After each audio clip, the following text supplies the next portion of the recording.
Have you ever noticed that some people age in a way that makes them more magnetic, more inspiring, and more genuinely beautiful with every passing year, while others seem to diminish, to harden, to become smaller and more contracted as time passes? This is not about genetics. It is not about skincare routines or anti-aging supplements or the specific details of physical maintenance. Buddha identified the real reason, the deep, invisible, completely controllable reason why some people become more with age, while others become less. And once you understand it, you will never look at aging the same way again. The difference, and Buddha was absolutely precise about this, is inner work. Specifically, the willingness or unwillingness to do the honest, sometimes painful, always ultimately liberating work of examining your own mind, healing your own wounds, and growing into successive, deeper, and more genuine versions of yourself throughout the entire span of your life. The person who does this work ages beautifully, not because their body does not change. It does, as all bodies do, but because what is inside them keeps deepening, keeps opening, keeps becoming richer and more warm and more genuinely luminous with every year that passes. The person who avoids this work ages in the other direction. The unexamined wounds calcify into bitterness. The unprocessed grief hardens into cynicism. The unhealed fears contract into rigidity, and the person becomes, year by year, a smaller and more defended version of themselves. Buddha called this the difference between growth and decay, and he was clear. Both are always available, at every age, in every circumstance. The choice between them is made not once, but continuously, in every moment where you encounter difficulty and choose either to learn from it or to defend against it. In every moment where you encounter loss and choose either to grieve it honestly or to numb it. In every moment where you encounter a truth about yourself and choose either to see it clearly or to look away.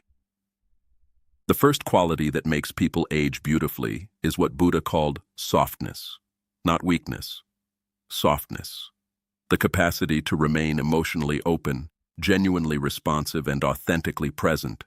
To keep feeling things fully rather than building the protective numbness that life's accumulation of losses can tempt a person toward. The most beautiful older people you have ever encountered are almost universally people who still feel things deeply, who still cry at things that are genuinely moving, who still laugh with their whole body at things that are genuinely funny, who are still capable of being surprised, delighted, moved, and genuinely affected by life. This is not sentimentality. It is the active, courageous refusal to let the accumulated weight of living close the heart that was opened by it. The second quality is what Buddha called the release of grievance. The beautiful ager carries almost no resentment, not because their life was free of genuine injustice or genuine hurt, but because they made the ongoing, deliberate, sometimes agonizing choice to release rather than carry, to process grief rather than calcify it, to forgive, not as a noble gesture toward the person who hurt them, but as a radical act of self-liberation. The person who carries decades of unresolved grievance into old age is carrying a weight that shows in the set of their jaw, in the hardness of their eyes, in the contracted quality of their presence. And the person who has released, genuinely, repeatedly, consistently released, moves through the world with a lightness that has nothing to do with the ease of their life and everything to do with the work they chose to do with it. The third quality is genuine curiosity. The beautiful ager is still curious, still interested, still genuinely engaged with the world, with ideas, with people, and with their own inner life. Buddha maintained a quality of fresh, open, beginner's mind until his last breath at 80. He was still asking questions, still exploring, still willing to be surprised. This quality, the refusal to stop being genuinely interested in life, keeps the mind alive and the spirit luminous in a way that nothing else can replicate. The fourth quality is generous love. The most beautiful older people are generous with their love in a way that younger people often cannot yet access. They have loved enough and lost enough to know that love is not a finite resource that must be rationed carefully, that giving it freely does not diminish the supply. that the love you express, openly, warmly, without calculation, enriches both the giver and the receiver in ways that no held-back love ever can. The beautiful ager loves people without agenda, without expectation, without the careful management of emotional exposure that fear requires.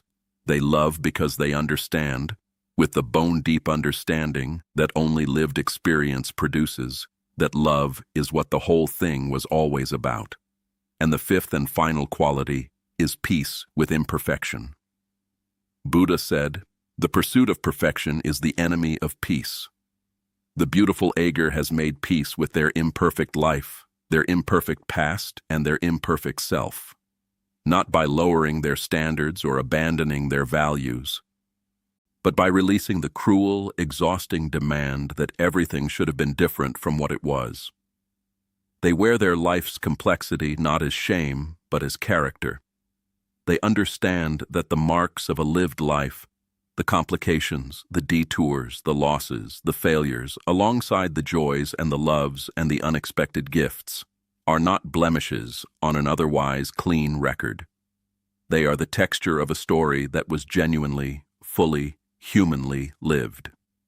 Choose to age beautifully, not by fighting time, by doing the work that time makes possible, the inner work, the healing work, the growth work, the daily, unglamorous, profoundly important work of becoming, year by year, choice by choice, more genuinely yourself, more open, more honest, more loving, more at peace. That is the secret. It was always the secret, and it is available to you right now, in whatever year you are currently living, if you choose to do the work. Save this and share it with someone who is choosing, perhaps without realizing it, which kind of aging they are practicing. Subscribe to Tathagata Wisdom, because every single day we bring you the wisdom that helps you become, with every passing year, more of who you were always meant to be.